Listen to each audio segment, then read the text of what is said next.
Welcome back, ladies and gentlemen, to another episode of FTWGT Weekly. It's your boy Lenny, joined with the small man in the side of the screen here with a plan. He's probably... Nobody's ever called me that. If I'm aspect ratioing, I'm kind of carrying you right now. Nah. Yeah, you're in my hand. You're like the Indian in the cupboard. No offense to anybody. Wow, I don't think you can say that. Well, they haven't canceled that movie yet, so I think I can get away with it. And we're going to jump right into a little bit of history for y'all. In honor of an episode based around our guy, Indiana Jones, dare I say, we're going to be doing a little deep dive into the Eye of the Sahara, the Richat Structure. Have you heard of this before, Dante? No. No, you have not. Apparently, a lot of people have not heard about this, which I hadn't either until recently. When most people, I came across something on Joe Rogan that talked about it, and I became kind of interested. So for a little background on the Eye of the Sahara, it's a formation that stretches across 40 kilometers wide in the Sahara Desert that's shaped like a giant bullseye. For centuries, it was only known to a few local tribes, and the world didn't really find out about it until the astronauts on the Gemini space trip or space. What would they call it? Journey to space? Space trek? No, there's something we're missing here. That's like a well-known term for going to space that people are getting really mad at right now that I can't pull it. Pretty sure he meant space voyage. Either way, but it's the Gemini astronauts. They photographed this in the 1960s, Dante. So for centuries, this thing exists, but it wasn't until the 1960s that the world started to know about it. They interestingly enough, they used it as a landmark to help them in their landing sequence, that made me think. Where do you think when they come back into the Earth's atmosphere, how crazy is it that they can land in a specific spot? That is kind of wild. I mean, right? Think about that in the spectrum of they're in space and they have to enter the Earth's atmosphere at a certain point to then be able to land properly in a specific area. That's like dropping a pin onto a giant map. Hey, bro, that's science. It literally no, you know what it is, Dante? It's not exactly science. It's more math. Yeah, you're right. And it's a combination of the two, right? Because you need the science to know the resistances you're going to get when you're re-entering the atmosphere and how it's going to deflect your trajectory. I still think that's and all math. That stuff. Because it all just breaks down to a math equation that they're doing, which then makes me think and I already knew this, right? There's a very small percentage of people that are capable of being astronauts, both on an intellectual level, but also on a physical level, the demands of it, because of the things you're talking about. But that's the stuff that puts that in perspective to me, that there is not a lot of people that can be fucking astronauts. And to be able to do that kind of math, because what if you're slightly off, right? And the math that you have to do and how quickly you have to do it to correct yourself to get back on track. Isn't that fucking nuts? That is kind of wild, honestly. Science and history and math doesn't make sense. That's what it all comes back to. And time. Don't forget time. So they would later use what's called the Landsat satellite to gather more pictures for information in regards to size, height, and the extent of the formation. And it's believed by geologists at the time that the Sahara was a result. The Eye of the Sahara was a result of a giant asteroid that created a crater in the Earth. But no, my friend, that is actually not what created it, Dante. It's actually a result because when they got there and they started actually researching it, they realized that the crater, that what it is it's actually raising of the ground that creates that structure. It's not impacts. So it came from underneath the Earth that created those rings that look like a bullseye now. It was actually volcanic movement and the tectonic plates underneath the Earth that resulted in the shifting and the raising of the ground there, essentially. There's rocks that they've determined that are at least 100 million years old that are there. And the actual infrastructure itself is 30% sand and 70% rock. So it's primarily rock. It's not even desert, which is also nuts because it's in the Sahara Desert. Yeah. So it's millions of years of volcanic activity that led to the lifting of the Earth.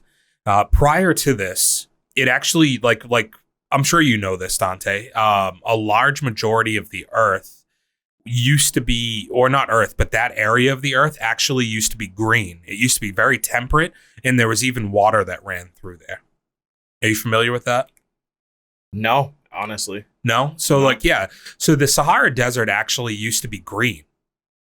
And what happened was the winds, so the Big Bang happens, right? And it causes the winds to shift and the climates to shift. And because of that wind shifting, it sent the cool weather and the climate the other direction. Wait, you're saying this is due to the Big Bang? So wasn't the Big Bang supposedly like what formed the planets in the solar system? So whatever caused the, not the Big Bang, but whatever caused the dinosaurs to go extinct. Wasn't that supposed to be like an asteroid? Yeah, that. So when the Ice Age began. Oh, sorry, the lesser bang. Yes, I guess that's the smaller bang. I'm sorry, I forgot about the Big Bang Theory being your reference for everything in history. But thank you for reminding me. You know? Can you sing the song real quick? I don't actually know it. Oh, you fucking know it, dude. I know I've heard you sing it before. I don't. You're a liar. So, interesting thing I learned during my research is apparently all it would take is after researching it, they said that the climate could change back and the Sahara could actually become green again. All it would take was a sustained wind change. So if the wind literally started blowing the opposite direction for a sustained amount of time, the Sahara could become like a sustainable ecosystem again. Interesting, right? Very. So what happens is after the volcanism dies down, the wind and water erosion began to wear away, and that's how you get that circular eye structure. And they can trace the earliest ancient rock that's there to be tied back to Pangaea, which is the form of that supercontinent, which begins to pull apart. And that's where you find this is one of the structures that's as a result of it. The reason that this became interesting to me and something I wanted to research, though, is there's actually a theory that was what the Joe Rogan article the Joe Rogan podcast came from here, is this guy from the Bright Insight YouTube channel / I believe it's a podcast. And I don't have the gentleman's name in front of me, but he believes that the Eye of the Sahara is actually tied to the lost city of Atlantis. So I believe it's Socrates wrote stories about Atlantis, and a lot of the literature, and I'm not going to pretend to be like an expert enough. I would reference anybody to the YouTube channel Bright Insights if you want to get actual like scientific proof of this. I'm going to give you very layman's terms, but it was something that piqued my interest because a lot of what he spoke to was tied to stuff written from Socrates that was the structure and the way it's set up is very much the way that it was described in there as to what Atlantis was. It used to be surrounded by water, which we've talked about. Like there was a lot of water in this area of the Sahara. They said in Chad, actually, in Chad, which is a place, not a person. I heard you chuckle. Inside of Chad. Yeah. It is. I was going to say it's Pride Month. I don't think so anymore. No, we're past that.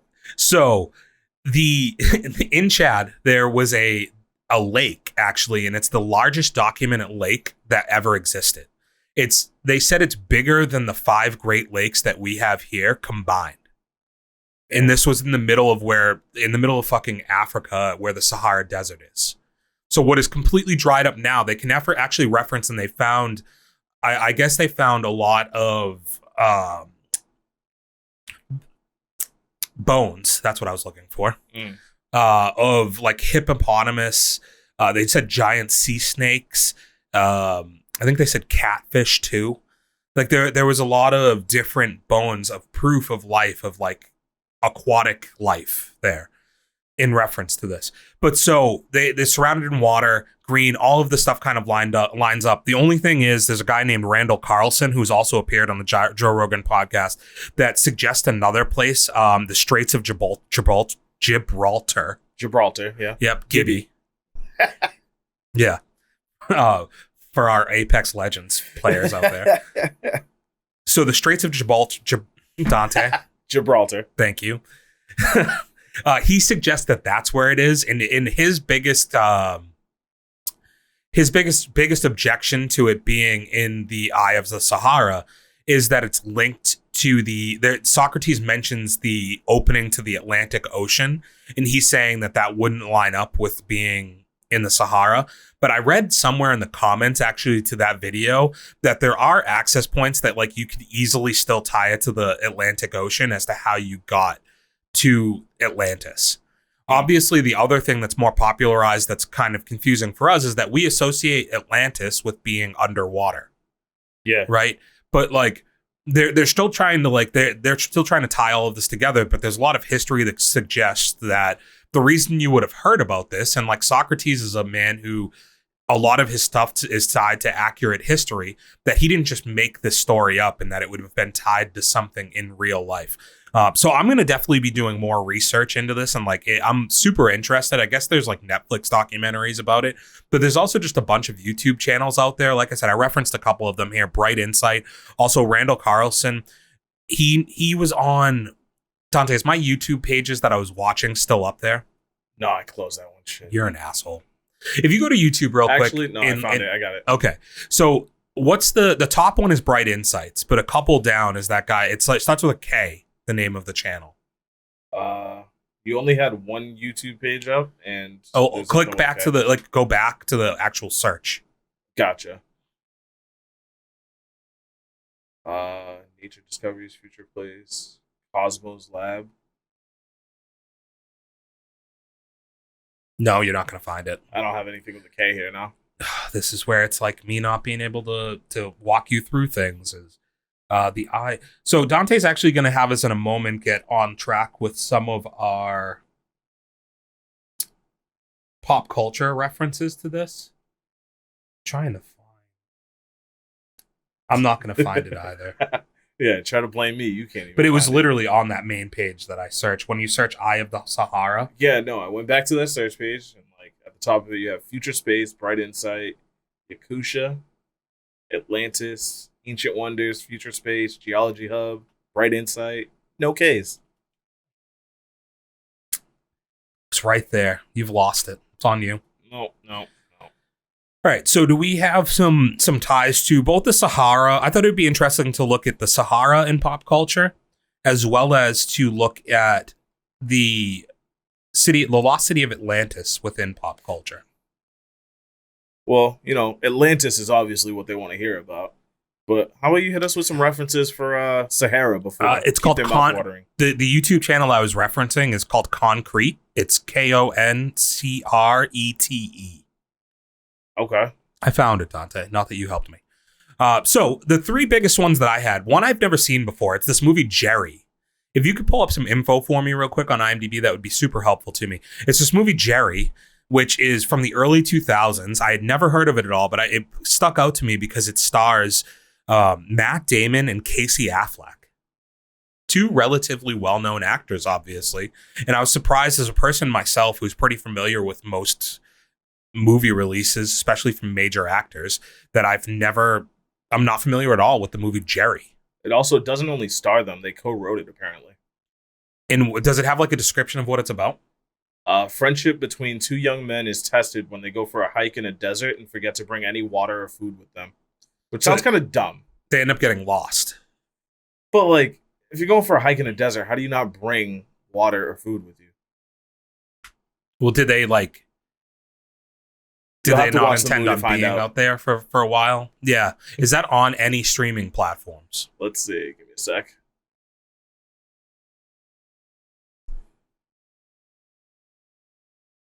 Oh. Yo.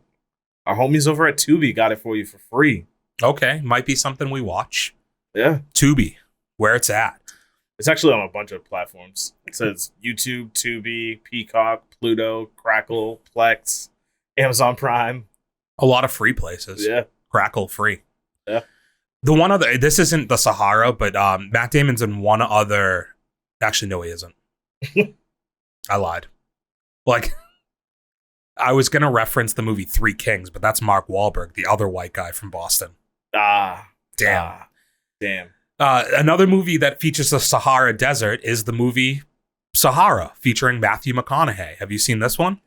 No, obviously not. Holy shit. That's a very good movie, dude. I think the only Matthew McConaughey movies I've seen are... Milk. Dude, Home Alone. No, he wasn't in that one, was he? He's in that other one, where he plays the guy with AIDS. Oh, crap. I just confused Matthew McConaughey with Macaulay Culkin.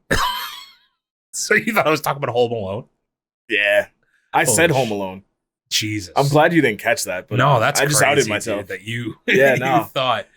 Oh, man. Oh, God. Oh, God. No. I'm terrible with this stuff. Okay, so do you know the movie I'm talking about? I was also wondering where the movie Fool's Gold takes place, because that's very similar to Sahara, also featuring Matty McCons. Yeah, that's what his homies call him. That's what I call him. You're in the inner circle? Yeah. The Illuminati. Anything? Fool's Gold, right? Well, yeah, Sahara is the actual movie we're referencing here. Oh. I feel like that came out in the year 2006. Feels right. Steve Zahn also in it. Steve Zahn, a great sidekick character in a lot of movies in the mid-2000s. The movie Loser. You also have that movie with Christian Bale where they escape from like an internment camp or something. So the Sahara movie was actually shot on location, which is cool. And it was a 2005 release. You were a year off. I'm always within a year, though. Yeah, that was the most interesting part, is most of these movies actually had some filming that was done in the Sahara Desert. So I believe Jerry was also filmed there. And then the last one I have is The Flight of the Phoenix, which I've never seen the original, but I've seen the Dennis Quaid remake. That feels like it was like the year 2004 or 5 as well. 2004. Yeah. Nothing special, but definitely a large. So it's a plane that goes down in, I believe it's the Sahara Desert, and they are stuck there. They also maybe don't have food or water. They might have a little bit. So moving on to some people going to the Sahara and not bringing food or water. They were flying there. Oh, one other one I missed: the movie Aquaman 2. Not Aquaman 2, the original Aquaman, my bad. Aquaman has a scene in the Sahara. Remember they jump out of the plane into the desert? I never saw any of the Aquaman movies. You never saw, there's only one, and you've never seen the movie Aquaman with Momoa? No. Damn. Well, I was told it wasn't a good movie, so I didn't even bother going out of my way to see it. You have a low bar for movies, and you think everything's good, so you should probably watch it. So you're saying I might actually like it? You'd probably love it. You'd actually think it was the best movie of that year. Similar to how you feel about The Flash. I never said The Flash was the best movie of the year. Atlantis and pop culture, Dante. What do you got? I have 5 written down. I want to see if they're ones that you bring up as you read that list. You can skip everything that's like 1930s. Okay, but what about 1961, Hercules and the Conquest of Atlantis? That's probably pretty damn good. Who plays Hercules? Is it Kevin Sorbo still? Oh, God. You don't actually have to look that up. We know it's not Kevin Sorbo. I wanted to see if it was any names I recognize. It's not. No. No, it's not. There's a fun name in there, though. What is it? Luciano Marin. Okay, I mean... The name Luciano is just fun. You think so? Yeah. Would you name your firstborn that? I haven't considered it, but yeah, shit, What would you call him for short? Lucy. That's tough. Yeah. You're setting him up to be made fun of. No. I think I'd call him Lucci. Lucci. Oh, damn. All right. All right. Yeah. What else we got? Jumping up to the 90s, we got MacGyver, Lost Treasure of Atlantis. Not important. No, you're not feeling it? I didn't recognize anything till I think the early 2000s. Well, 2001, throwback Disney flick, Atlantis: The Lost Empire. See, this is one that I wasn't sure if I was almost, if you had put a percentage on it, I thought 75% you weren't going to have any clue what that was. Really? No, Yeah. I've definitely seen that movie. I love that movie. I had like all the toys and shit. Like, Did you write the sequel? Did you notice the sequel? Milo's Return. Milo's Return. Yeah. I have not watched this in some time, but I like you. I had this on VHS. Oh, yeah, me too. And I loved it. Yeah. It was very, very good. I think this came out around the time as like Treasure Planet and all that shit too. Like I had a lot of those movies. It's very similar. I think it's like very similar art styles and everything. Yeah. What else do we have? 10,000 BC in 2008. Yeah, so I have that written down as well. That was a mega bomb. Didn't do well at all. Do you recall this movie at all? No. The most memorable thing about this movie to me is that the cover of it is the guy with like a tiger attacking him. No, that's like a saber tooth. Okay. Which I guess it's a saber tooth tiger. Yeah, right? Shit. Thank you. I figured that out. That's like a saber tooth as well. I think it's called saber tooth. Yeah. Tiger. Yeah, you know? All right, next one up. Journey to the Mysterious Island. I had that. We're on the same wavelength. Also on that same line. Ice Age Continental Drift. Which would go back to what? Pangea? Sure. What does Continental Drift stem from, dude? Do you even know what Pangea is, Dante? Pangea is when we had the supercontinent, it was on the tectonic plates and it caused a fault and then it drifted apart. Yeah, no, I'm hip. Have you ever thought about what we would do as far as world politics if Pangea never happened? You know what I mean? Like, how we might actually get along. Well, no, or we would have just like or there'd be like a dictatorship across all of that. Or there'd be more wars because all of our lands were touching each other. You know what I mean? Like, because you know how the white man came over here and was just like, America's ours? I just imagine it'd be like the same situation as like when you have a neighbor and you have like a shared lawn and you just get petty and put up like a fence like on their side of the property. Well, you're talking about Donald Trump. Build the wall. Yeah. Yeah. You said petty and building a fence? That sounds like something I've heard before. How successful was that, guys? Yeah, like when I was reading about Pangea, I just started thinking about like how crazy it would be if the like countries never separated. First of all, the amount of water, like we'd just be trapped. Like, would we have ever traveled around the world to find out it wasn't flat? You know, like would the middle of the giant supercontinent just still assume that the world was flat? I don't know. Also, I feel like there would have been explorers that probably would have sailed off to try and see if there's anything else, and then just end up on the other side of Pangea. Because, like, what would you do then if there was nowhere to stop? Shit. Like, you know, there's no docks to regain like supplies. Hey, I don't know. Maybe that's, a high that the explorers get off on. They're like, oh, I might never come back. Yeah, that's what they're looking. They're thrill seekers. Yeah. There was also like, imagine how dope vacations would have been on that giant lake in Chad. Just got the whole family out there. That's where the richest people, like, instead of Beverly Hills, you have like the rich people just have houses on the Lake of Chad. They're having yacht parties in the Lake of Chad. Fucking just like giant, like Tom Brady's just cruising around on a yacht in Chad. Oh God. Next up. You already brought up Aquaman. Yeah, so we can skip that one. Who gives a shit about that guy? And then we have Hotel Transylvania 3. So I didn't really care about any of these other movies. Props to Adam Sandler for doing something there. I did have one other TV show that I thought was interesting, and I wanted to know if you'd seen it before. Do you know which one it is? I'm looking through them now, and it would probably be DuckTales. No, so I was wondering. That's a good show. I just want to first of all state that. Jackie Chan Adventures. Are you familiar with that? Oh, hell yeah. Yeah, like when that. He was hunting all the talismans and shit. That show was awesome. Could you find out if that's anywhere on a streaming network? Because that show is awesome. Actually, I hope so. And you might make me fall down a rabbit hole here. What station was that on? Was that like a Nickelodeon, wasn't it? Or Cartoon Network? Now that you say Cartoon Network, it feels like it could have been a Cartoon Network show, but Nickelodeon feels more correct. Let's see. Watch. Shit. Another one we could watch on Crackle. Crackle? Yeah. I might have to download Crackle. Crackle's got it. Damn.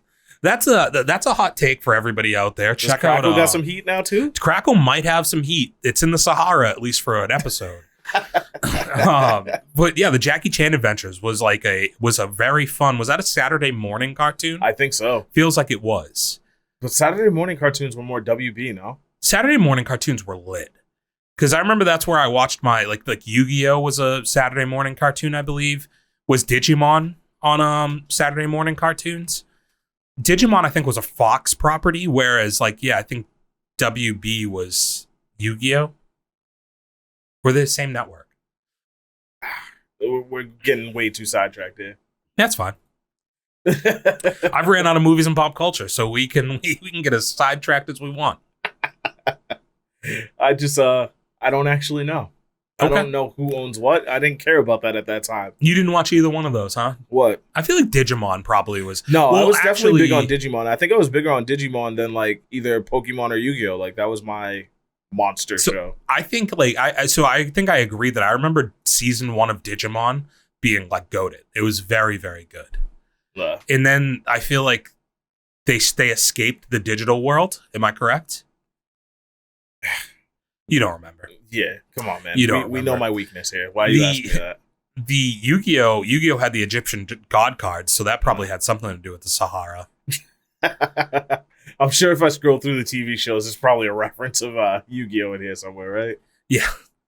But so the Eye of the Sahara, the Richat Structure, look into it. Check out those Joe Rogan videos. They were the interview on Joe Rogan, super interesting. And also that guy, Randall Carlson, he's an old guy, so it's a little slow, but he also brought up some really, really interesting facts. And I think it's something I'm going to probably want to learn more about. But from here, let's get into Indiana Jones, the Dial of Destiny. Destiny's Dial? Destiny's Child? Indiana Jones and the Dial of Destiny. Let's start with your review, Dante. How'd you feel about it? I thought the trailer looked good. No, but I'm asking, like, the movie, you saw it, of course, right?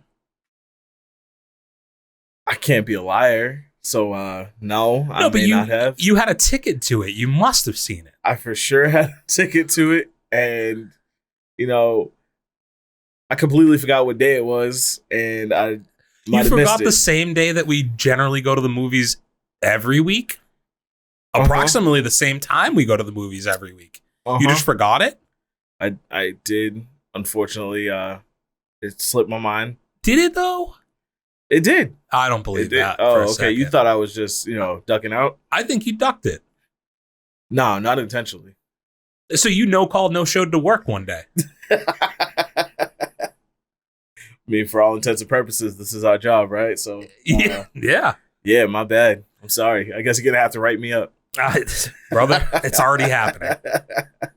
One strike from being done. Oh, God.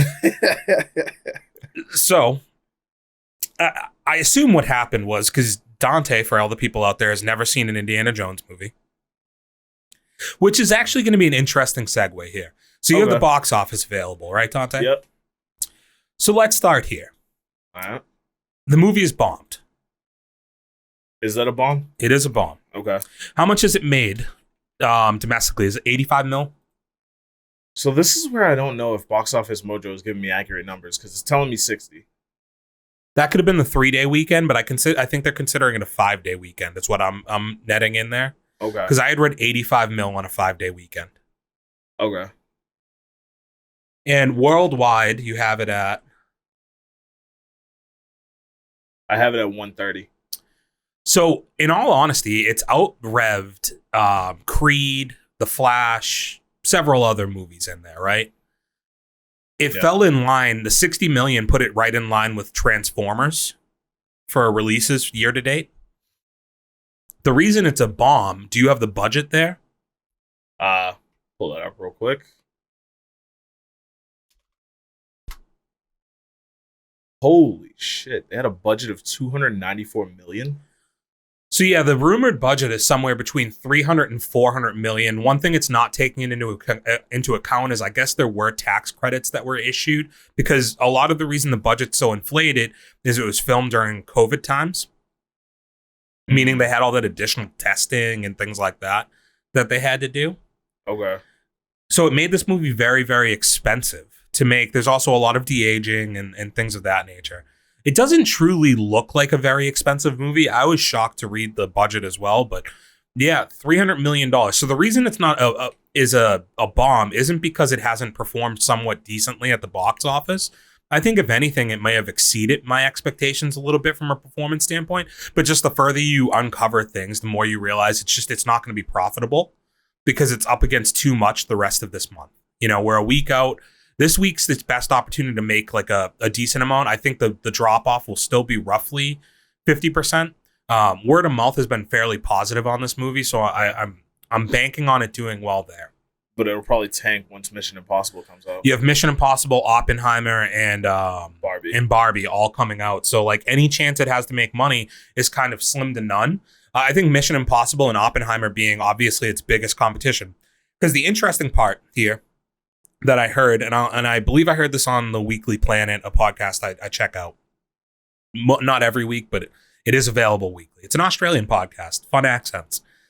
The audience for this movie, and this is where I think it's an interesting segue from you, Dante, is the audience skews that 50% of tickets purchased for this movie are people of the age of, I think they said 40 or 45 years old and up. But how do they get that information? I mean, I think you can look at, I'm sure movie theaters track that kind of stuff.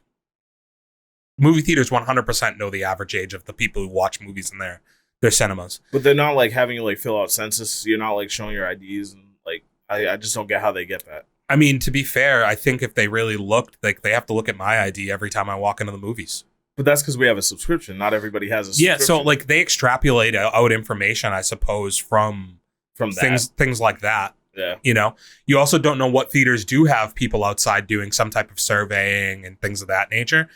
Because they said even more, they drilled down even further, and like there's like over 50% of that is people over the age of 55. And what I use this to reference is just like the film goer for this movie skews towards a much older demographic. In the way that you're going to make a movie like this profitable that has such a high budget is by getting every single type of age, race, gender to go and see it. And when it skews towards heavily male and heavily older males, it's why it's gotten great reviews, but not the same budget or not the same reception in box office. Skews towards that direction. And I think it's for what is that it's never piqued you're familiar with the character of Indiana Jones, right, Dante? Yeah. But it's just something that's never come across a TV screen when you've been around it, right? Yeah, correct. They brought up the fact that even for me, right, these movies came out in the 70s and 80s, right? And then they didn't come out with another one until the mid 2000s. So a lot of this franchise was already done for the most part by the time I had even seen the first one. It was already completely out there. It didn't happen to get another movie till I think it's 2007 or 2008. They had a TV series in the middle of that, which was was called Young Indiana Jones. I did not ever watch that TV series either. And I guess there's comics, but they're not readily available for a lot of people. Have all these things kind of contribute to the fact that from a pop culture standpoint, it's just not able to get the same money as it previously did. I mean, you look at a movie like Rocky, I guess you'd look at Creed being a fair comparison in some ways. And, you know, when did Rocky 5 come out, Dante? Let's see. 1995 or 96, maybe? 1990. Wow, okay. And so then Rocky 6 comes out in 2006. Yes. What is the box? Does it give box office like there for Rocky 6? I can get it. Give me a second. Because you don't then get another Rocky property, I don't think, until Creed 1. 156 worldwide. That's looks like 85 domestic. That was overall. Yeah. That's not good, huh? That doesn't feel good. No. Granted, like inflation and stuff, I think has to be equated in there somewhere. But that sounds like it. But it's kind of similar thing though, where from 1990 until 2006, you don't get another property. If there's nothing keeping that relevant to a younger audience, like nobody aged with Indiana Jones, right? Everybody has aged out with Indiana Jones. It feels like to a point, you know, like the fan base who saw Indiana Jones is all that of an older person at this point, or it's people like me or other people who are film buff, cinemaphile, just enjoy going to the movies, I suppose. So it's been tough to draw in a younger audience when they haven't put out anything that's younger. And the title character in this movie even is playing a man who's in his mid-70s. Getting on to the actual, my opinion on the movie itself, I came out so pleasantly surprised with this movie. I don't want to say I loved it. I really, really liked it. I was super positive walking out of this one. I think in large part because the Kingdom Skull, Indiana Jones and the Kingdom of the Skulls, help me out. Crystal Skull, missing a word. Crystal Skull, the Kingdom of the Crystal Skull. That movie largely left people negative. Whether it's the one scene. It's the scene where they're swinging through the jungles with the monkeys. People fucking hate that scene. So they largely don't enjoy that movie. And now you've gone another 15 years almost without revisiting the franchise. Yeah, so I'm looking at Rotten Tomatoes right now, and that one had the worst audience score of all of them. What's the audience score? 53. 53%? Yeah, so like every other one is above 80. Yeah, what's this one at? I know it's pretty high. This one has an audience score of 88. This is another one of those instances where the critics were trying to tell you that this movie wasn't good the entire time leading up to it. Like it got so. Everybody's like, yeah, it's okay. It's better than Kingdom of the Crystal Skulls, but it's not like anything special. And I don't think I've talked to a person who has actually seen this movie that's a normal human being in the movie theater that hasn't enjoyed this movie. So critically, here's the thing, like my critical eye. The first 20 minutes is where predominantly a lot of the de-aging happens. And it's a combination of one or two feelings that I had with the de-aging.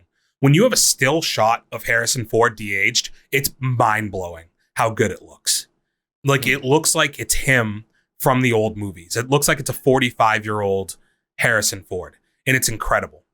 Whenever you introduce any type of motion, though, it looks like the Polar Express movies.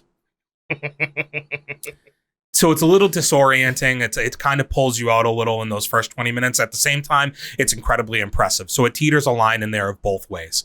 I think especially coming off of how I felt about CGI a couple weeks prior to this with The Flash, I was way more happy with this movie.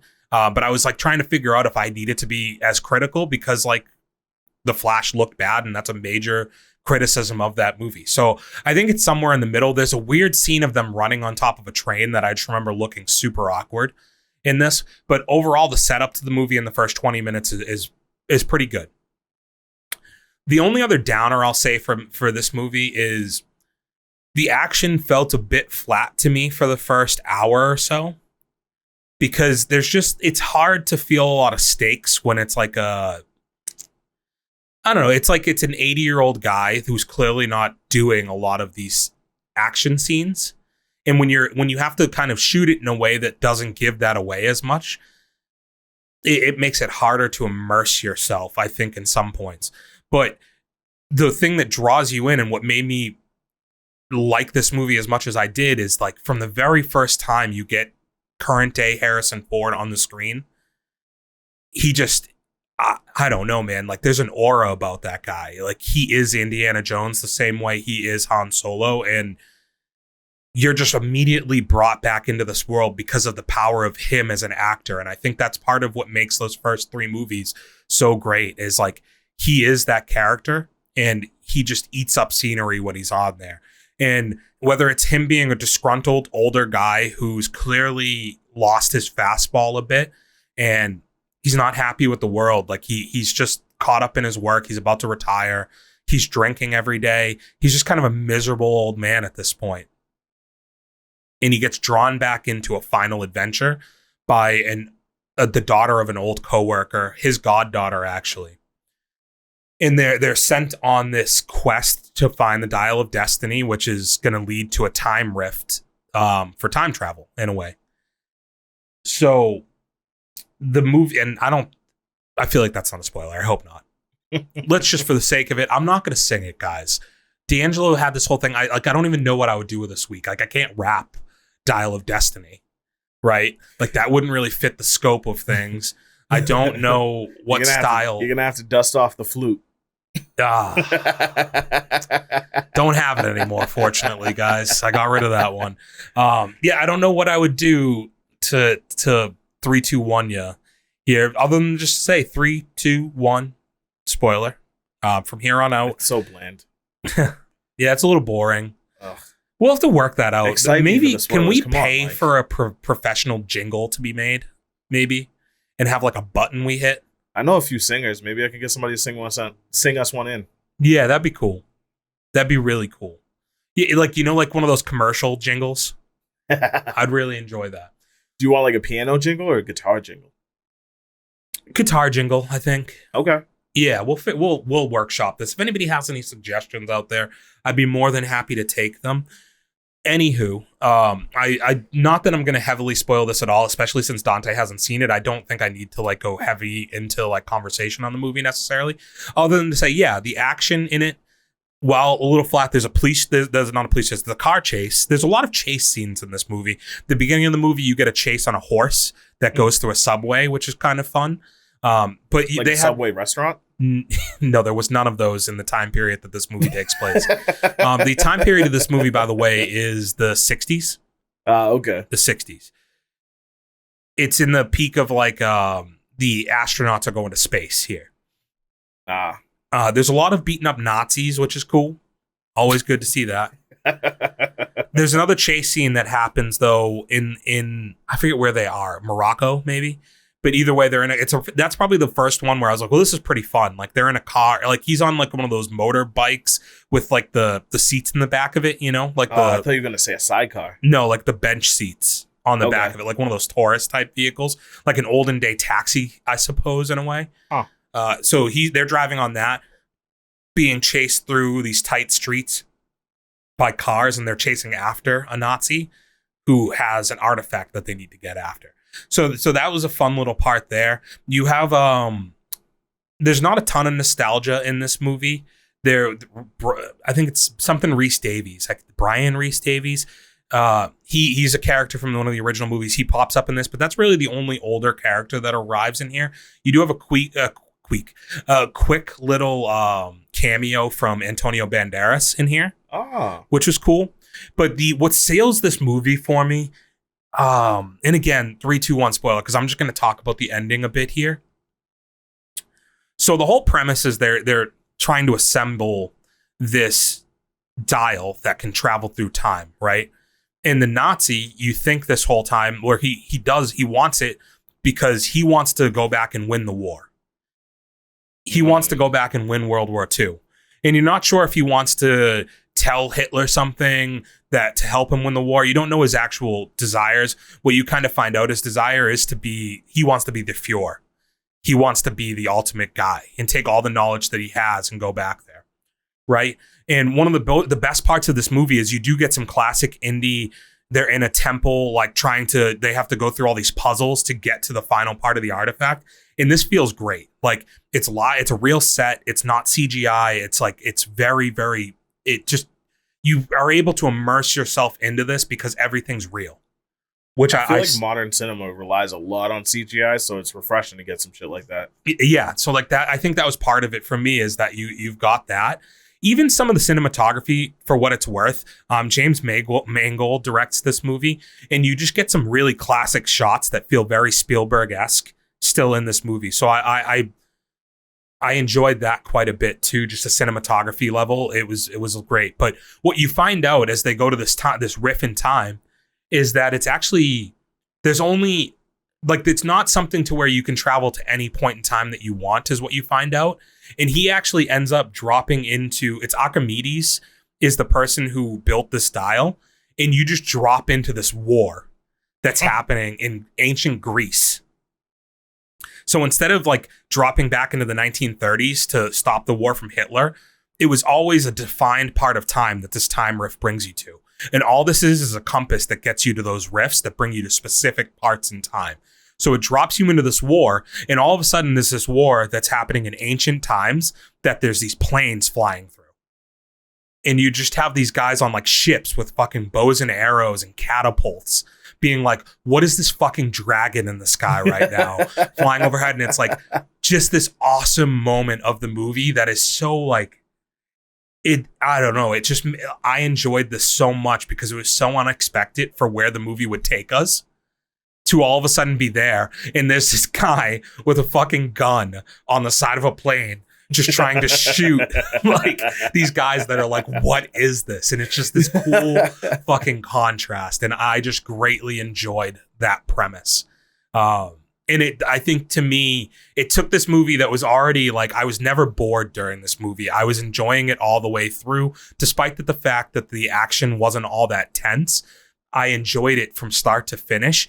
And it just got me to this part at the end where I was like, that's the Indiana Jones twist that you're looking for at the end. And it just felt very gratifying. And you get like a happy ending at the end. So I can't recommend this movie enough. As far as where I rank it in my Letterboxd, I gave this 3.5 stars on Letterboxd, which is actually a very high score for me.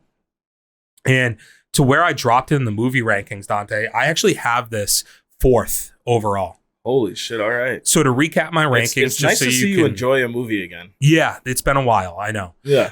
To just recap our rankings really quick year to date, so you can put it up on the graphic here. You have John Wick, 4. You have Guardians of the Galaxy, The Covenant, and now you have Indiana Jones coming in at 4. It pushes Transformers to 5, Fast 10 is at 6, Mario at 7, Spider-Verse is at 8, The Blackening, then Scream, No Hard Feelings, The Flash, Dungeons and Dragons, Shazam, Creed, Quantum Mania, Distantly at 17, you have 65. So yeah, this movie drops in at number 4. As we keep watching movies throughout the year, it is going to get so tough for me to fit everything on that screen. We're just going to get smaller and smaller in font, and I'd like people to have to use magnifying glasses. Yeah, you're going to have to pause things. and magnify. So I did want to bring up one interesting topic here that arose to me from this. So what it brought me to think about is the fact that this movie first came. Can you look up when the first Indiana Jones came out? I think it was like 1981. It was correct. Wow. Yeah. So we are now 42 years later. Am I correct, Dante? Math, yeah. I was trying to think of modern in the 21st century. What characters would you be able to put out a movie 30 years from now and have them still be able to be relevant to have people go out and see them? And the first thing I'll bring up is that it's brought me to pretty much say the issue with today's movies still continue that there's no originality to them, because there are not many characters that I can think of that aren't already the part of a bigger franchise. So I've excluded things like Marvel from this, or DC from this. Are there any that come to mind immediately for you? Because I have some written down, and I think I have a list up there for you too. Okay. But do you understand the question? I do understand the question, but it's just like, you're basically asking me what modern movie franchise could I see 30 years from now and still be excited? Well, like if they had a new, like similar to the way we talked about Rocky, right? Like the first Rocky comes out in the 70s, and Creed is still popular today. Yeah. From that franchise. Like, are there anything that sticks out in your mind as far as characters in movies that have enough goodwill built into them that 30 years from now, they could still make a new movie with these characters and have it be well received, people care about it? Maybe Give Me Back the Fast franchise? That is going to be one, I think, that like we'll see what Vin Diesel can do, but I do agree, like that is a franchise that might have. If we take a long break from it and then it comes back, and you know what a car is going to look like 30 years from now, like I feel like that could be exciting. And you know, 30 years from now, it's like gasoline engines are gone and Vin Diesel still comes out with his fucking Charger. And like, yeah, like Jordana Brewster is like the abuela of the family now. Yeah. So that's a good one. That's a good one. You have any other ones? I didn't actually have that on my list, by the way. No, really? No. That's surprising for you. No, because like I think you bring up good points. I think you're overall right there. Like Dom Toretto, the character, could still make a run. Yeah. I can run through some of mine. Yeah, give me what you got. So the first one that came to my mind was Katniss Everdeen. Okay.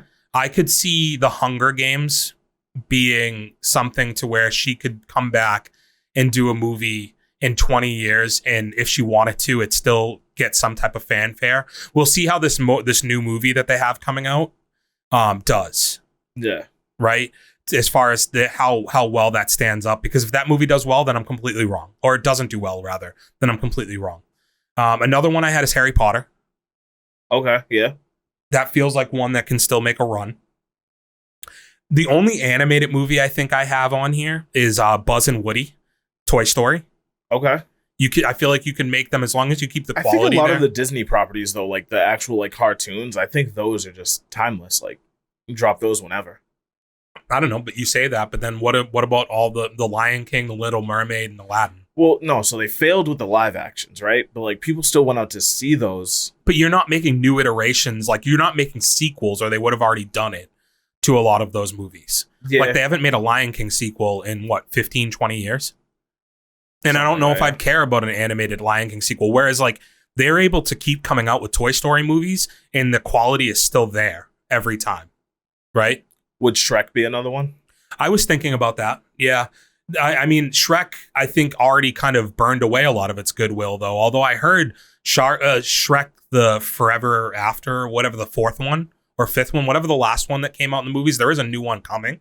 But I heard that one's actually really good. It's funny that I gave that example because I don't think I've seen any since the third one. But yeah, one of the more recent ones actually was good. And you do have Puss in Boots has been pumping out movies. Mm-hmm. They stole the Spider-Verse art style for their most recent one.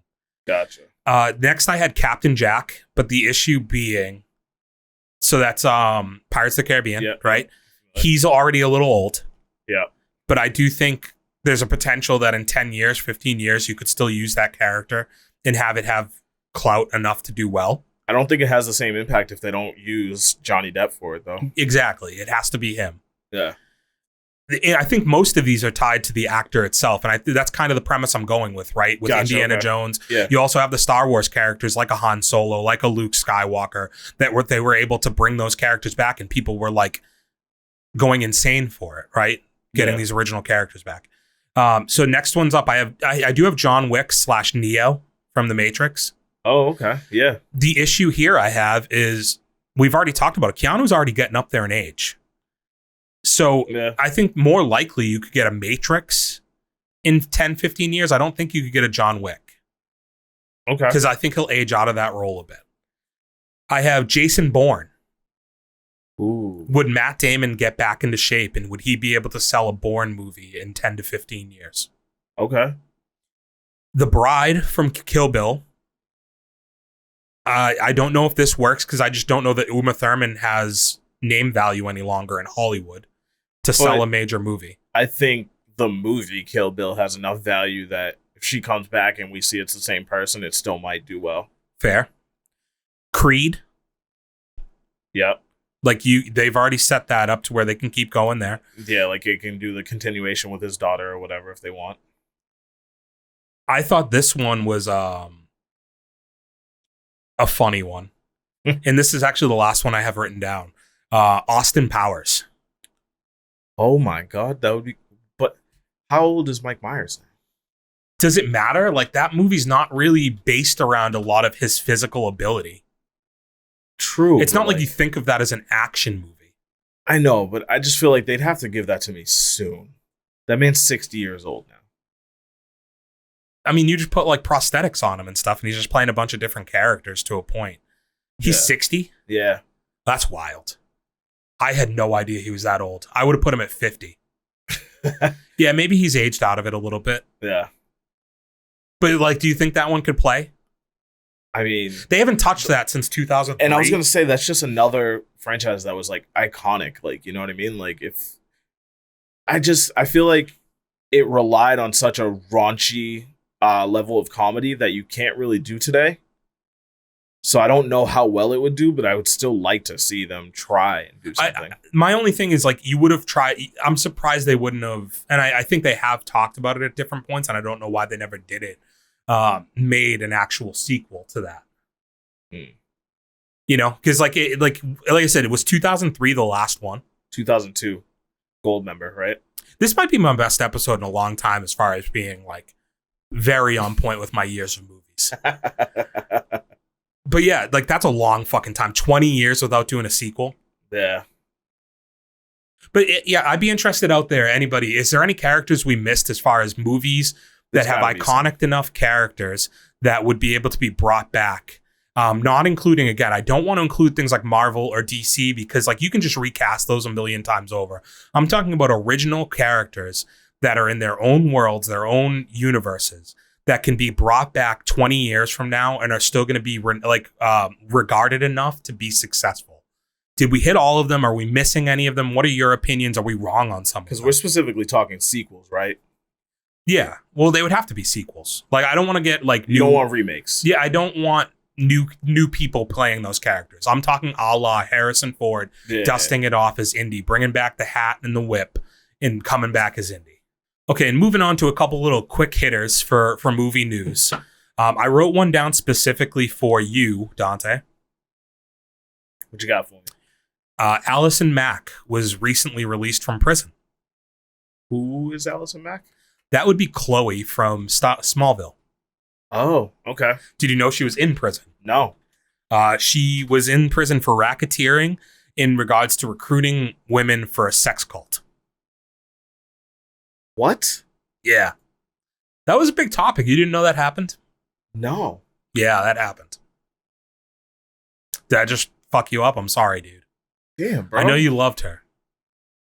I mean, she wasn't my favorite character in the show, but damn. Yeah, she, who was your favorite character in the show that wasn't Clark?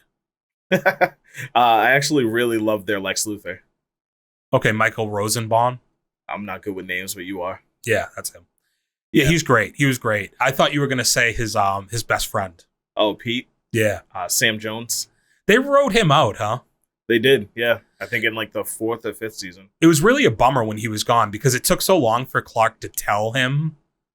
And then like you didn't really get to enjoy that process. You could definitely feel it. Like I never looked into like why they wrote him out, but like they had to write him out. And it felt kind of like, wow, this is bullshit. This never would have happened. Yeah. Yeah, like his story's incomplete to a point.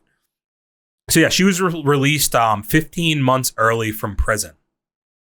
And nobody quite knows why. They don't know because like she's the first arrest, and I think she's still the only arrest that was made from any of this. And they don't know if it's that she's finally provided more information. But yeah, she was released from prison. So I hope she's reformed. I hope the process worked for her. Yeah, sure. Next thing up, Cinema Blend has 2 articles that were up on their website today regarding footage that was shown at CinemaCon. And I just found both these headlines very funny. Okay. So it says Aquaman 2 footage does not get them excited. Now, flip to this is the Flash footage was shown at CinemaCon and it said it exceeded their expectations. But like we talked about with our review, we expected it to be so low that it could only do better. I'm just think it's so funny that it's like the Flash is hated by a lot of people, right? I haven't heard a lot of people say it's great, except for our guy Hey Archer, who I think likes it quite a bit, is what I'm gathering. All right, somebody that vindicates me. I like that. Yeah, it's you and him. Maybe he also backed me up on Tokyo Drift being one of the best third movies. Yeah, it's weird because he's like a pretty critical moviegoer to me, and somehow he's just as forgiving as you, it seems. But I just think it's funny that nobody seems to like The Flash, but then their flip side is being like, and I don't think Aquaman's going to be good. I want to be clear on this, but can we trust you saying it doesn't get them excited when you just also said that you thought The Flash was good? I don't think I can trust you, Cinema Blend. I mean, we've already said, like, these are critics, right? Like, yeah. We've already said the critics don't line up with the opinions of the masses. Next thing up as far as movie news. This one's for you as well, Dante. Me. J.J. Abrams is apparently doing a Hot Wheels movie. Okay.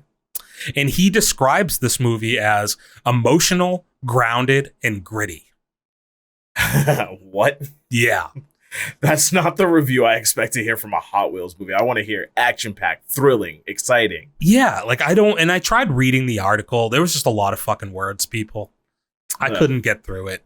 There was a lot there, but there was basically a lot of like, well, like merchandising and like these worlds and like Barbie's being made. So we thought we should make a Hot Wheels movie. And he says it's grounded and gritty. And I say to myself, isn't a lot of the popularity of Hot Wheels the fact that the cars fly through the air? How could that be grounded? Well, no, they don't all fly through the air. They have these ramps, Dante, that have jumps. And shit, yeah. They have these ramps that have big jumps. You can't tell me they don't. They do. They do. Yeah. So how's this grounded? I don't know because they're Sounds like jumping. Yeah, it sounds like it's heavily off the ground. And what is gritty about a Hot Wheels movie? That's where I don't know. I was like, are we gonna get some main characters, like some real, gritty beef between them as they race through these orange tracks that jump them 100 feet in the air? Like, it's gonna be like this movie's either got to be a combination of, they could have done the movie Cars and just done a spin-off that was Hot Wheels, like Cars 4 Hot Wheels edition. Ooh. Because like, are the cars going to talk, or are there going to be people driving another the cars? movie that would be good to get in 30 years. But no, I was trying to skew away from animated movies, and like, I don't think people liked the third Cars movie that much. Really? No, I mean, I kind of liked it. The Cars franchise is underrated. I don't think it's underrated. I think it's very well rated. Is it? Okay. I guess I don't have as good of a gauge as, like, you're a car guy, so I'm not as into that world as you are. So, going back to Hot Wheels, though, the only other thing I could think of is the movie Speed Racer, which is just like so that's exactly what I was thinking. Yeah, but that movie's terrible. Like, people hate that movie. Yeah. It's one of the most disappointing movies of all time. I like the TV show. That movie's bad. And it's sad because Emile Hirsch at the time was like a very popular actor, but that movie just was very bad. It was super long, I think, and kind of boring. And then like the racing scenes weren't great. And if you can't do that movie and not have the racing scenes be great, of course. So what is your level of interest? I know you're going to see it, Dante, but is this a movie you're going to be looking forward to? Like, I mean, you're looking forward to Gran Turismo, which has actually nothing to do with the video game. Well, it has more to do with the video game being launched than it does actual racing itself. I expect it to be like 50-50. I expect it to be half the video game and half the actual racing. No, because it's just a story of how that game became popular. This is why I don't understand why you guys are No. You're misunderstanding. The game's long been popular. It's a story of how they teamed up with the Nissan Racing Academy to have a tournament for their simulation racing to get real racers on the Nissan driving team. Again, it's not a racing movie. But it is. But it's not. All right, you know what? We'll talk about it after you This is watch it. like one of the things that we just can't agree on, is that like you're not the only person I know who's saying that they're excited for this movie, and I just don't get the excitement. I don't get it. I'll tell you, a large part of the excitement for me is I just feel like I don't get a ton of car-focused like racing movies. So anything that even gives me a hint of that, I'm for it. Okay, so is Hot Wheels going to be more Speed Racer or more Ford versus Ferrari? It's going to be more Speed Racer. Come on. How are you going to disrespect Ford versus Ferrari like that? You really like that one. I didn't even know if you'd seen it. I've never actually seen the whole way through. Well, okay. I've seen parts. Then you can't say disrespect. You disrespected it by being a car guy and not seeing it. I intended to. It wasn't on any streaming platforms. Maybe it is now. It's very good. Yeah. It is very, very good. You're looking it up? Yeah. I got to know. Where's it at? My homies over at Hulu got me. Okay. You also, still have that FX Now, free with cable TV. Huh. Interesting. Don't have that. I think I have FX with my cable package. So I think it's one of those where you just download their app and then sign in through your Well, provider. I was saying I don't have cable. So.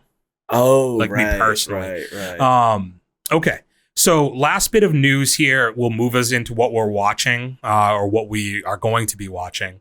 It is early Rotten Tomatoes reviews have Mission Impossible. It's 54 reviews at 100%. That doesn't sound right. Well, it does in the sense that all that means is that 54 people said they like this movie. All right, but where's the real critics? No, none of them are giving any movie 100%. But it's not 100, Dante. It's an aggregate score of whether you like or dislike, whether you give it a positive review or a negative review. It's not that they all said it's a perfect movie. It's that 100% of 54 people said, this is good, you should watch it. Gotcha, okay. You know? So the movie could still be a B+, but they're saying you should watch it. And I say this leads us into it because we talked about this last week. We are fortunate enough to have early release tickets for Monday to go see this movie. So that's going to be a big one for me. There's nothing that's particularly interesting in the movie theater for me this week. You have Joyride, and then you have the Conjuring sequel, I think, both in the movie theater this week. Neither of which I think I'm going to go see. Any interest from you for either one of those movies?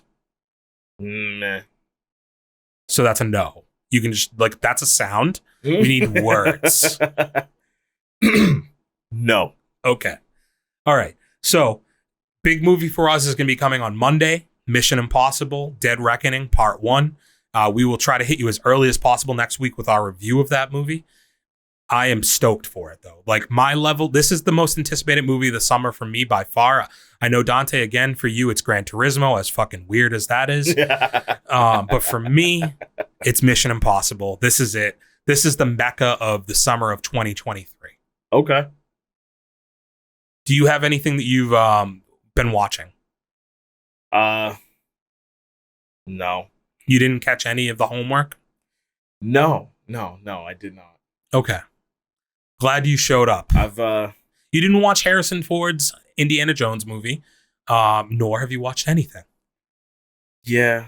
Sorry. Underprepared. Always. Couple things for me.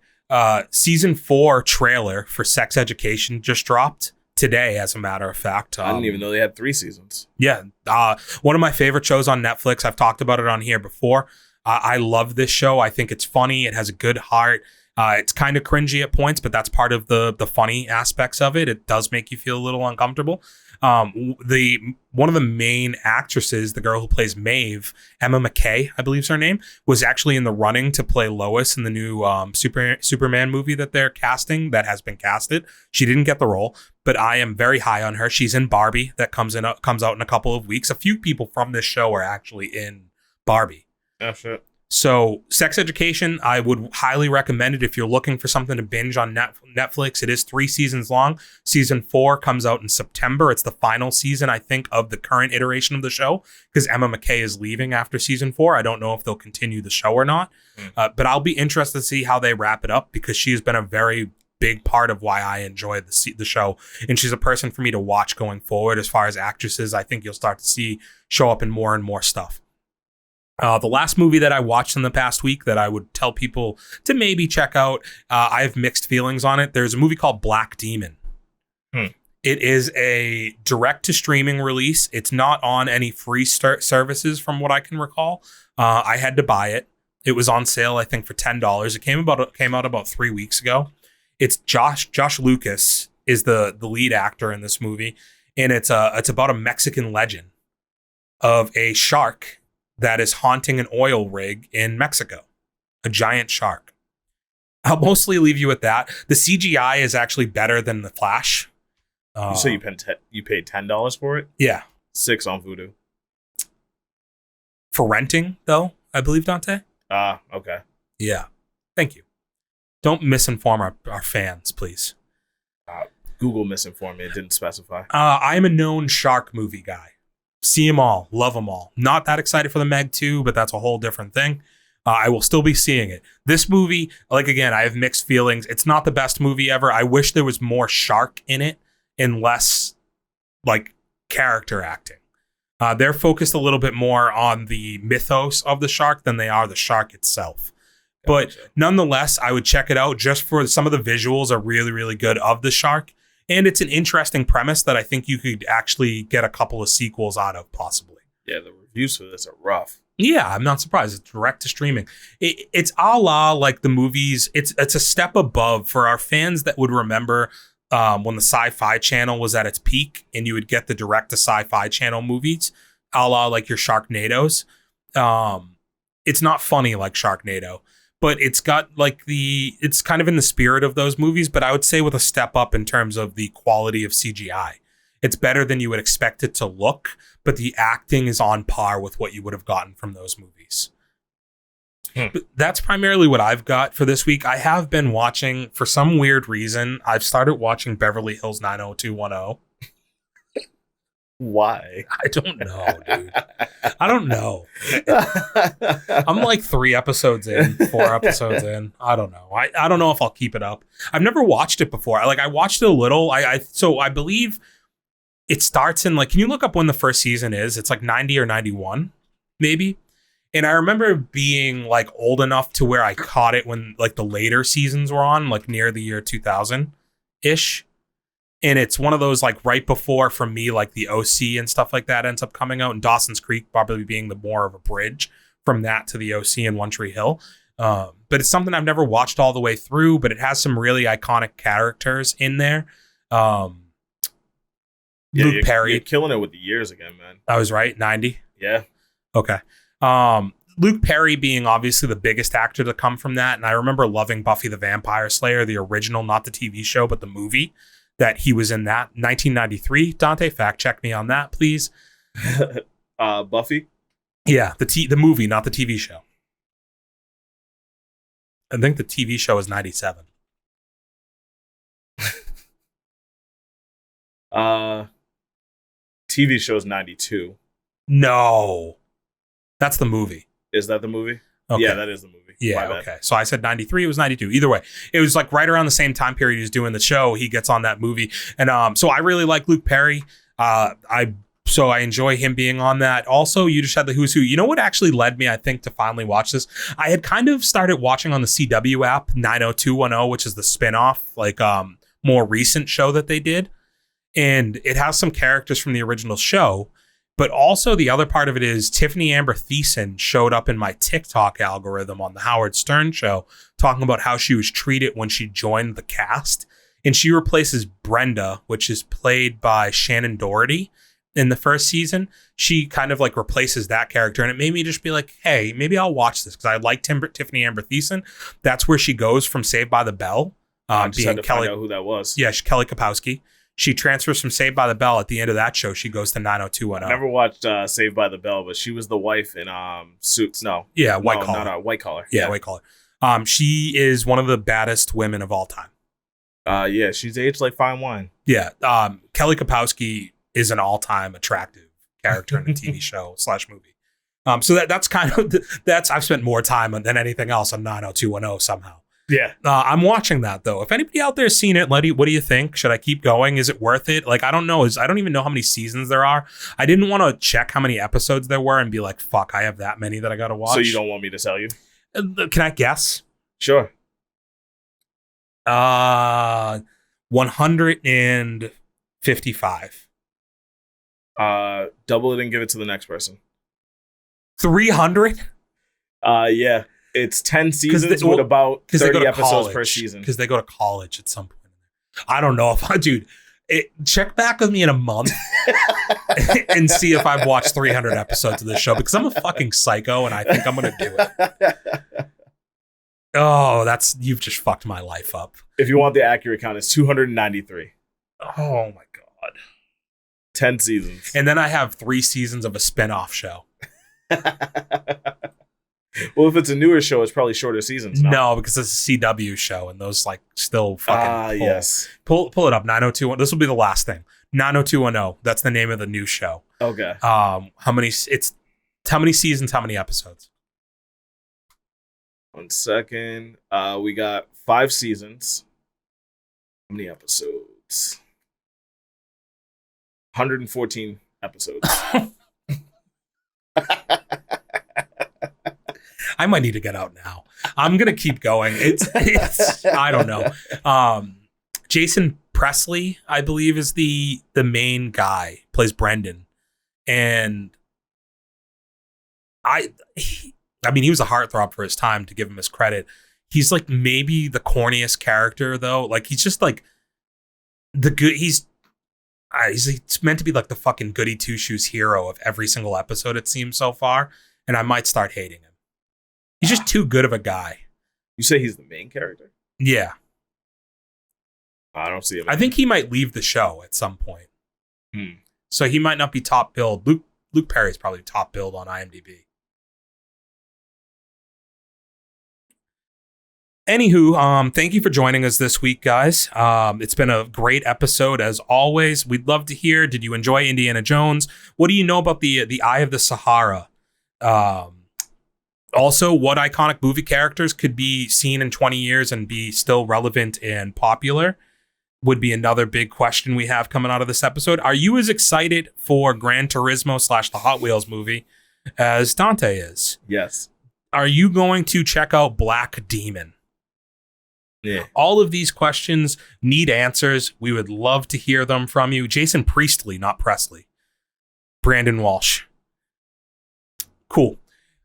You can find us anywhere audio podcasts can be listened to. Apple Podcast, Google Podcast, Spotify being our 3 biggest locations, but also some smaller places such as, you may have heard of them, Pandora or iHeartRadio. Also look somewhere around the Grundle area and check out D's Nuts.